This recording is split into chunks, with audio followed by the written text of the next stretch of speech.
Welcome to Rise and Shine Daily Business Tech Boost with me, Charlie Latham.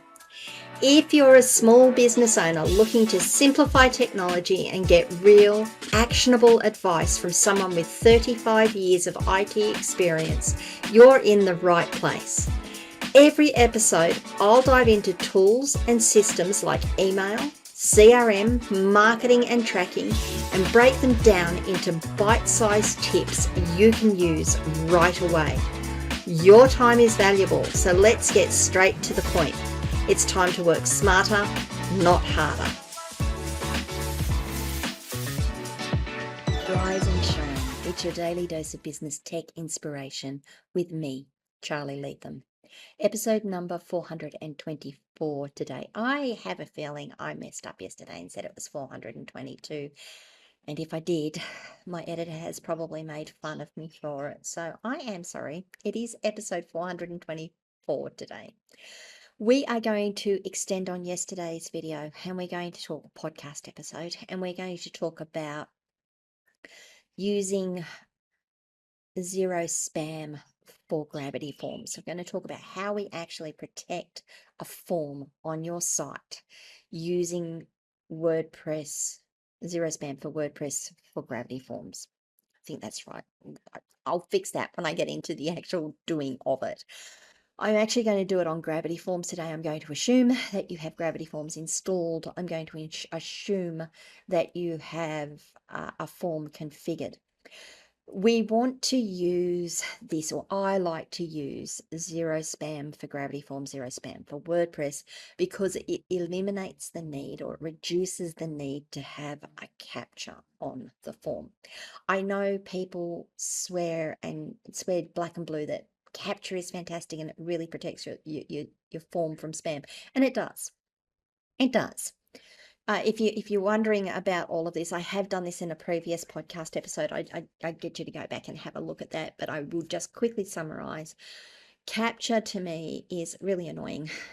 You either have to enter in a series of letters and numbers that are put up in a really dodgy image that you've got to work out what they are. You either have to click tiles to say match all the traffic lights, all the bikes, all the cars, all the crosswalks on these panels, and it can take a little while to get in. I find them incredibly annoying, incredibly intrusive. I understand the benefit of using them.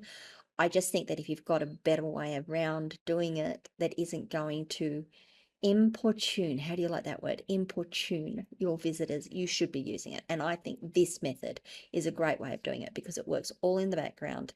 It doesn't add to the load on the site, and capture does add to the load on the site. Go and have a listen to my podcast as to why I say that. It doesn't add to the load on the site. It's done all on the site. It doesn't go, it's pretty much done all on the site. There's a couple of times it goes out and checks a couple of things, but it doesn't rely on a connection all the time back to the mothership. So I like this. I like this as a method of protecting our forms on our site. So without further ado, and I say that an awful lot, I know, let's get on and have a look at how we use zero spam for Gravity forms on a Gravity form on our WordPress website. That's a mouthful. Let's go.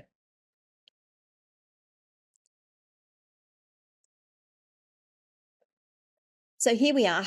We are on my dashboard, my WordPress admin dashboard for my WordPress website. It is just a test site. There are plugins. You guys saw this one yesterday. We're just going to dig down a little further on this one. Before we go any further, you'll see that I have Gravity Forms installed. And we've got all the menus. So you do need to make sure if you're going to use Gravity Forms and you're going to follow this video, please install Gravity Forms. Please make sure that you've got a form configured and ready to go so that this video is actually useful to you. This podcast is actually useful to you. We do need to go to our plugins menu, and today I'm just going to go to add new plugin because I know I need to add a new plugin to do this. And I want you guys to note that I'm actually suggesting you use plugins to do this. I am such a pain when it comes to plugins. Like, do we need a plugin to do that? Is there something else we can use? Is there another way we can do this? The fact that I'm saying we need a plugin to do it means that I feel that this is beneficial, and the trade-off between installing another plugin and the benefits we get from it are well worth it. Once we're in the add plugins, again, go to the search plugins on the top right hand corner of the menu bar and type in zero spam for gravity forms. Let's see if that does it. Yep, it does. Excellent. Now, if you're not getting a hit on it, you might want to just back it off to zero spam. So if I just go zero spam, for example. Yep. So here on the left hand side, we've got gravity form zero spam. Install it.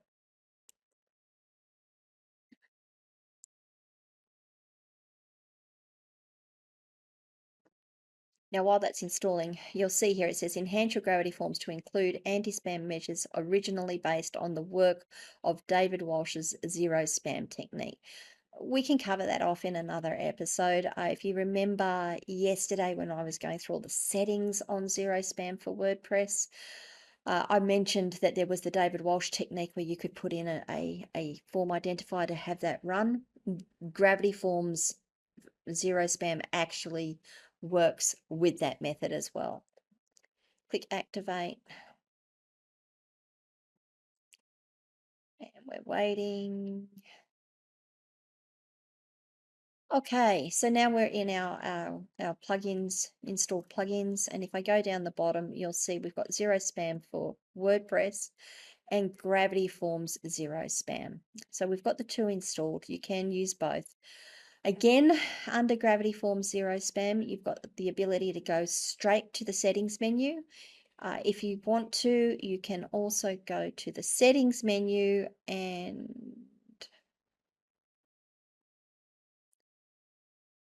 let's go here.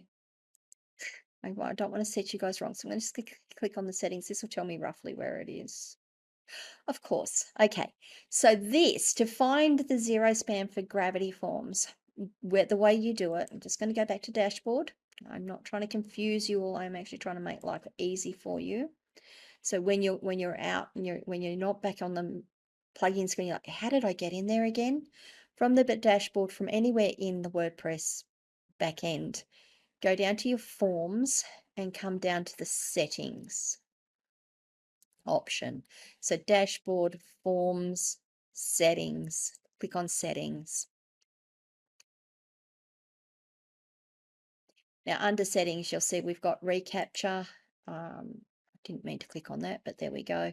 And then underneath it, we've got the zero spam. So if you want to use reCAPTCHA, you can. I'm not going to go through how to do that. We're going to go through zero spam today. Just click on that and have a look at it. Really important that you do check your settings when you install these things and make sure that they're working, that they're going to work the way you think it works. So spam blocking, enable this to fight spam using a simple, effective method that is more effective than the built-in anti-spam Honeypot. I'm going to cover that one off today as well. It is possible to enable or disable spam blocking on a per form basis inside each form setting, which is fantastic. So if you've got a form that just keeps blocking people, you might want to turn it off. I wouldn't necessarily recommend it. Again, if you get these sorts of problems, you kind of need to dig down into why they're doing it, because maybe there's a bigger problem. And then we come down to spam report email. Know when emails are flagged as spam. You can get it to send you a list, an email to say, when that you've got things being spammed on your form. So you can set threshold base, spam entry threshold. A spam report will be sent once a specified number of spam entries is entered. So 10, whatever, 5, 1, you can get it go everyone. I'll finish that thought in a minute. You can see I had a thought. This address to enter the spam report to, if you just put in go away, thank you. If you just put in admin email here with the two, like the curly braces on either side, 2 curly braces on either side. That's going to take the admin address that is set up in your settings general here.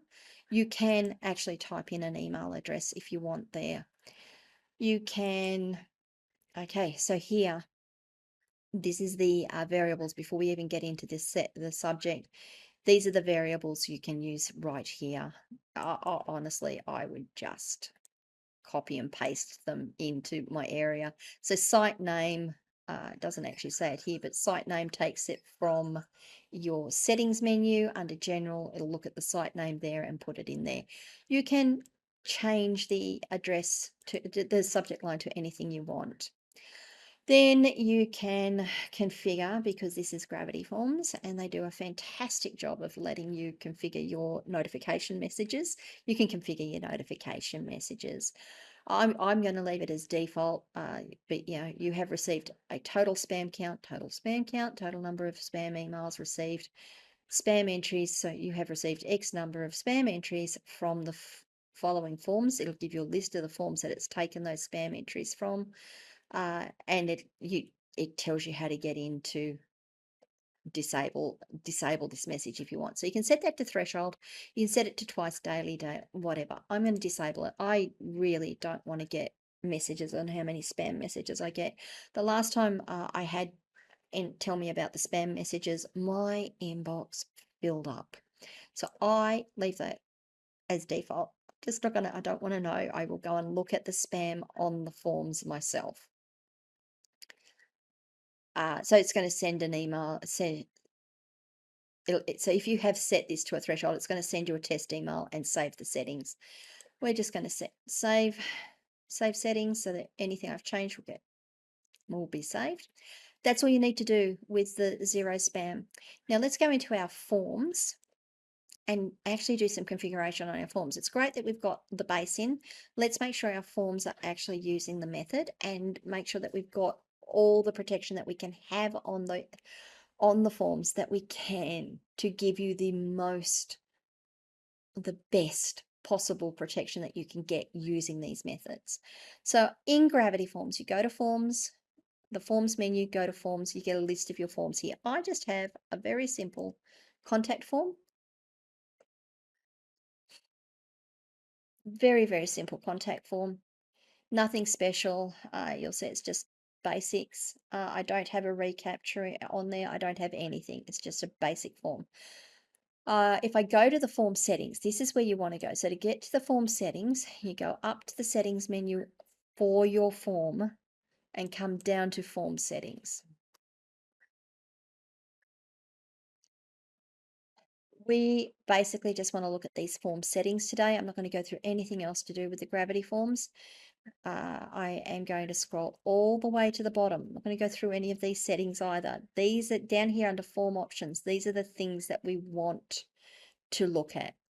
For every form that you put on, I would absolutely recommend putting and enabling the anti-spam honeypot.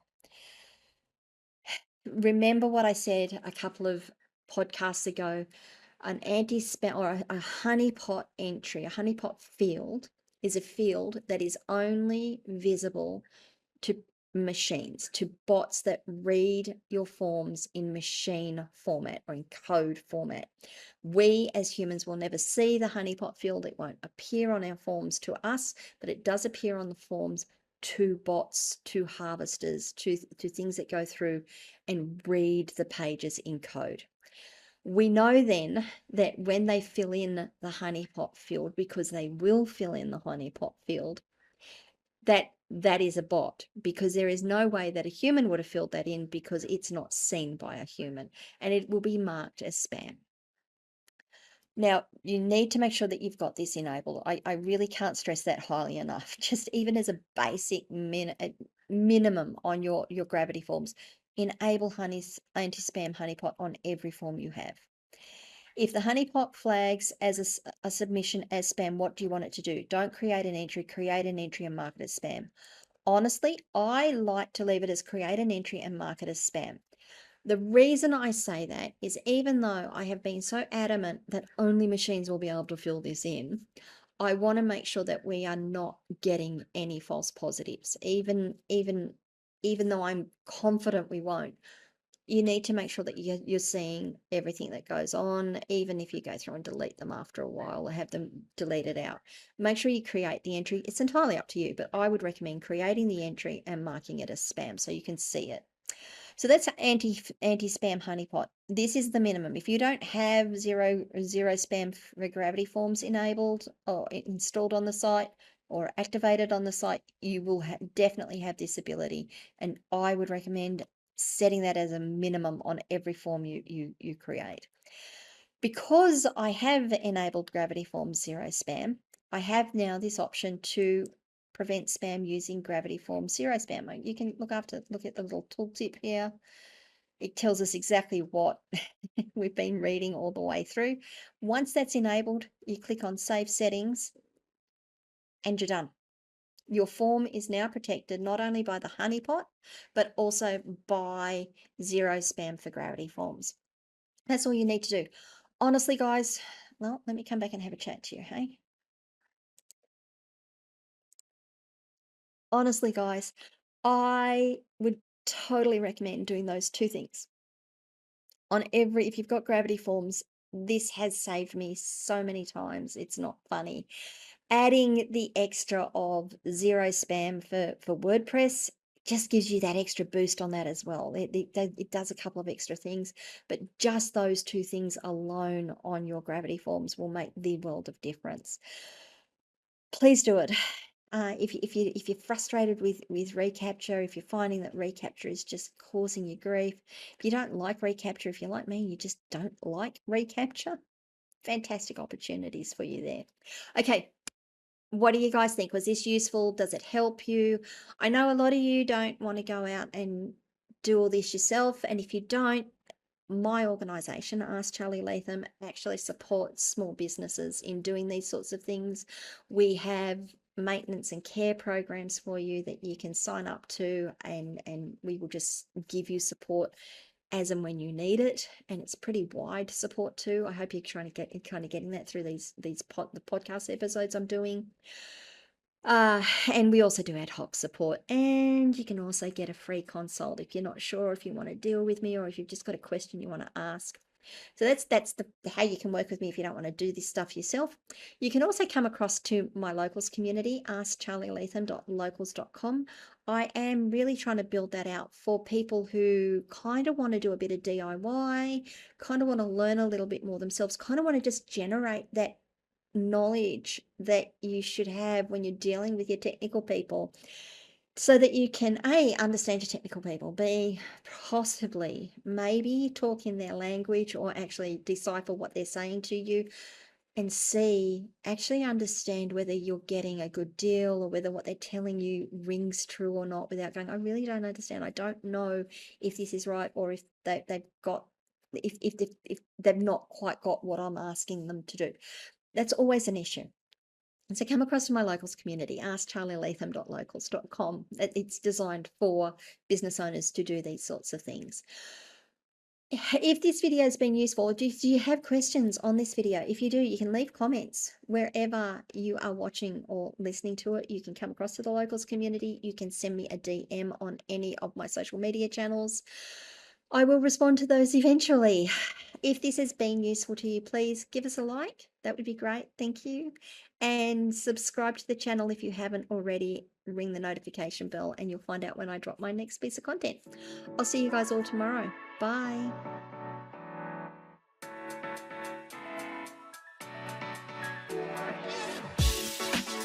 Hey there, thanks so much for tuning in to Rise and Shine, your daily business tech boost. I hope today's episode gave you some actionable insights that will make your business tech work smarter for you. If you found value, be sure to subscribe, leave a review, and share it with other small business owners who could use a daily boost. For more tips, tools, and resources, visit www.askcharlylatham.com. Until next time, keep rising, keep shining, and let's make tech simple together.